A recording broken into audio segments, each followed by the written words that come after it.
வணக்கம். நான் உங்கள் அன்பான சயின்டிஃபிக் வேதிக் அஸ்ட்ராலஜர் அஸ்ட்ரோ அரஞ்சி பேசுகிறேன்.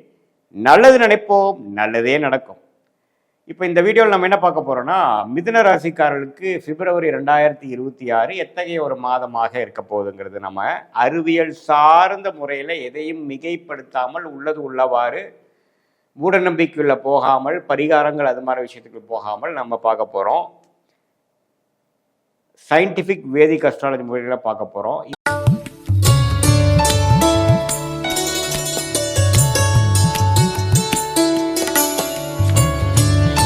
இப்போ கோச்சார் அமைப்பில் மிதுனராசிக்காரர்களுக்கு எப்படி இருக்குன்னு பார்த்தீங்கன்னா, 8ஆம் இடத்துல பிப்ரவரி மாதம் பிறக்கும் பொழுதே 8ஆம் இடத்துல உங்களுக்கு செவ்வாய், புதன், சுக்கிரன், சூரியன்லாம் இருக்கிறார். ஆனால் பிப்ரவரி முதல் வாரத்துக்கு அப்புறம் பார்த்தீங்கன்னா புதன், சுக்கிரன், பிப்ரவரி 2வது வாரம் சூரியன், அதுக்கப்புறம் செவ்வாய், எல்லாமே 8ல் இருக்கக்கூடிய கிரகங்கள் எல்லாமே 9க்கு போய் குருவின் பார்வை பெறுகிறார்.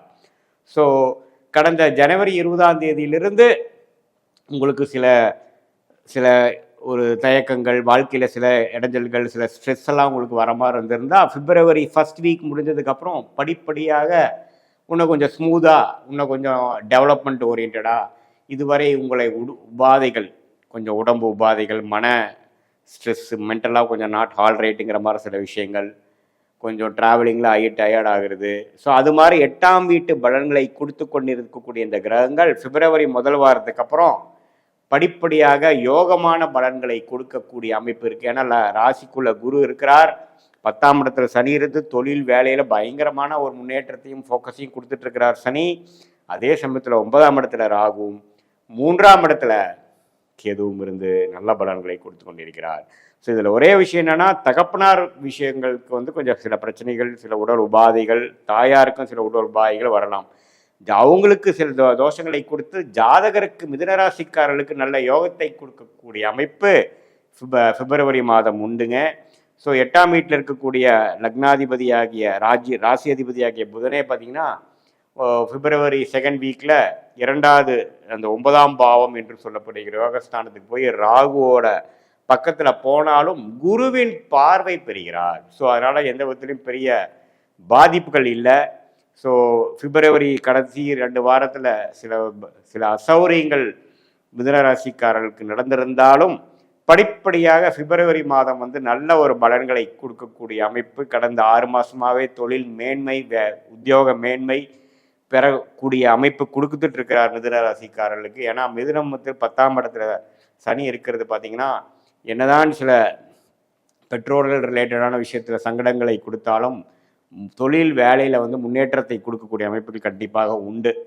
ஸோ அதனால் இந்த வாய்ப்பை நீங்கள் யூஸ் பண்ணிக்கணும், தவறுகள் இல்லை. உடல் உபாதைகள் இருந்ததுன்னா பிப்ரவரி செகண்ட் வீக்லேருந்து ஓரளவுக்கு படிப்படியாக சரியாகி தூக்கம் இன்மை, தூக்கம் கொஞ்சம் அப்பப்போ அப்செட் ஆகுது, உடம்பு கொஞ்சம் சரியில்லை, நம்ம கண்ட்ரோலுக்கு வர மாட்டேங்குதுங்கிற ஒரு பிப்ரவரி மாதம் பொங்கலுக்கு அப்புறம் வரக்கூடிய சில ஒரு மாதிரியான சுமாரான பலாபலன்கள் நீங்கி நல்ல பலன்களை நோக்கி போகக்கூடிய அற்புதமான ஒரு மாதமாக பிப்ரவரி மாதம் இருக்குங்க. குருவின் பார்வையில் ராசி அதிபதி போகிறார், சுக்கிரன் போகிறார், அதே சமயத்தில் செவ்வாய், எல்லா கிரகமும் போகும்பொழுது ஓரளவுக்கு ஸ்மூத்தாக போகக்கூடிய அமைப்புகள் கண்டிப்பாக உண்டு.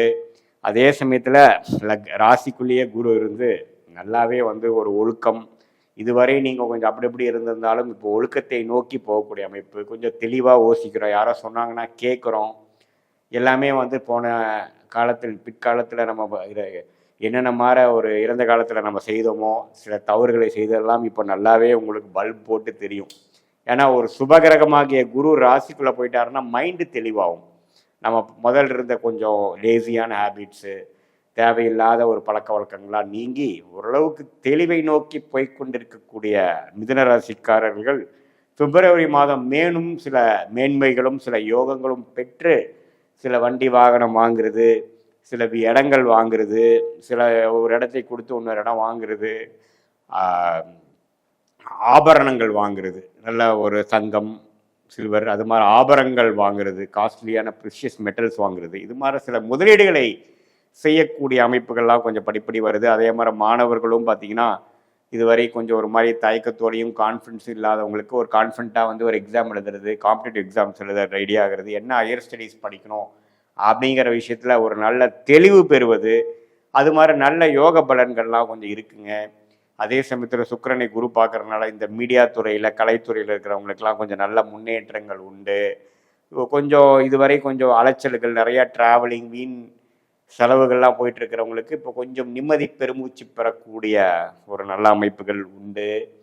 ஸோ நல்ல ஒரு குருவின் பார்வையிலேயே ராசி அதிபதி வந்துட்டாருன்னா பரவாயில்லை. அதே சமயத்தில் ராகுவோட சேர்ந்துருக்கிறதுனால கொஞ்சம் மென்டல் அபரேஷன், டென்ஷன்லாம் கொஞ்சம் வரும். ஸோ கொஞ்சம் யோகா முறை, மெடிடேஷன் முறையெல்லாம் கொஞ்சம் செய்து கொண்டு நம்ம மன அழுத்தத்துக்குள் போகாமல் ஸ்மூத்தாக பொறுமையாக போகும் பொழுது நல்லாவே இந்த பிப்ரவரி மாதம் வந்து மிதுன ராசிக்காரர்களுக்கு அவங்கவுங்களுக்கு நடக்கக்கூடிய தசாபுக்திகளுக்கு ஏற்ற ஒரு நல்ல சப்போர்ட்டிவான, ப்ரொடக்டிவான, ஒரு உபயோகமான ஒரு மாதமாக, குறிப்பாக 2வது வாரத்திலிருந்து மாற்றங்கள் 8ஆம் வீட்டில் இருக்கக்கூடிய கிரகங்கள்லாம் 9ஆம் வீட்டுக்கு போகக்கூடிய அமைப்புகள் நன்றாக இருக்குதுங்கிறது நம்ம தெரிஞ்சுக்கணும்.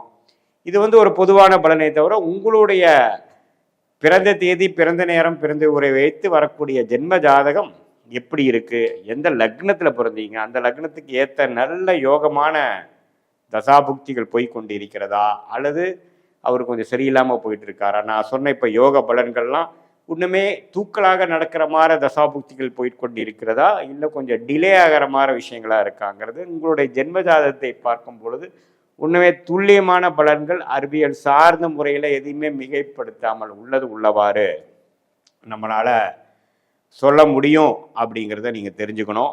அதுக்கு வந்து பார்த்தீங்கன்னா உங்களுடைய date of birth, time of birth, place of birth வேணும். நீங்கள் எந்த லக்னத்தில் பிறந்தீங்க அதை வைத்து எந்தெந்த கிரகங்கள் எது மாதிரி அமைப்பு உங்கள் ஜாதகத்தில் இருக்குது, என்ன தசைகள் போகுதுங்கிறத வைத்து இப்போ நம்ம பேசின கோச்சார அமைப்பையும் ஒரு சேர்த்து வைத்து நம்ம பார்க்கும் பொழுது எது மாதிரி அமைப்புகள் போய்கொண்டு இருக்கிறது, எந்த நேரத்தில் எது செய்யலாம், கல்யாணம் செய்வதற்கு எந்த நேரம், ஏர்லி மேரேஜா, லேட் மேரேஜா, நமக்கு வந்து காதல் திருமணமா, அரேஞ்ச் மேரேஜா, அதே சமயத்தில் குழந்தைகள் பேர் எப்போ, வெளிநாடு வாய்ப்புகள் எப்போ, நம்மளோட பிராப்தங்கள் எப்படி இருக்குது, தொழிலா, வேலையா, உடல்நல கோளாறு எப்போ சரியாகும், எப்போ நம்ம வந்து நமக்கு நடக்கக்கூடிய போஸ்டிங் கிடைக்கும், சேஞ்சஸ் கிடைக்கும், எப்போ நம்ம முன்னேற்ற பாதைக்குள்ளே போவோம், எப்போ கடனை அடைப்போம், அது மாதிரி ஒரு விஷயங்கள்லாம் நம்மளுடைய தசா புக்தி அந்தரம் சூக்ஷமும் பிரகாரம் எந்தெந்த கிரகங்கள் எந்தெந்த பாவத்தில் இருக்குது, எந்தெந்த நட்சத்திரத்தில் இருக்குது, எந்த ஆதிபத்தியம் எப்போ செய்ய போகுதுங்கிறதெல்லாம் துல்லியமாக அறிவியல் சார்ந்த முறையில் சயின்டிஃபிக் வேதிக் அஸ்ட்ராலஜி முறையில் நம்ம பார்த்து